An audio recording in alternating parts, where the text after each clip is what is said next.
E-invoicing, e-reporting, ce sont les deux nouvelles obligations qui sont prévues par cette réforme. Qu'est-ce qu'elle recouvre? Le e-invoicing, assez simple, comme son nom l'indique, c'est transmission, émission, réception des factures par voie électronique, donc sous format DMAT. E-reporting, c'est transmission de données complémentaires sous format dématérialisé à l'administration fiscale. On peut aussi s'interroger sur quelles sont les entreprises qui rentreront dans ces obligations de e-invoicing, e-reporting. Le e-invoicing donc sera applicable à toutes les transactions domestiques entre entreprises françaises assujetties à la TVA, pour faire simple et pour synthétiser.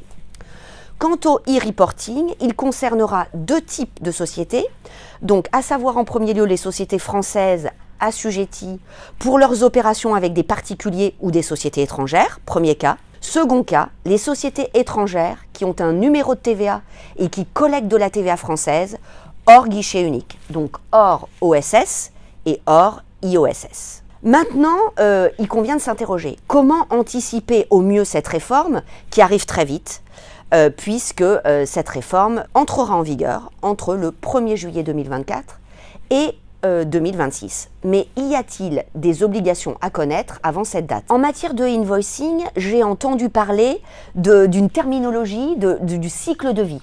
Est-ce que tu peux nous expliquer ce que l'on entend par cycle de vie, Emmanuel? Alors tu as raison Elvire, c'est vrai qu'avec cette partie facture électronique, on va suivre l'avancement et le dénouement du paiement des factures. Ça va se passer comment? Ça va se passer à travers des statuts qui vont devoir être émis vers le PPF. Donc, quand est-ce que la facture fournisseur a été émise?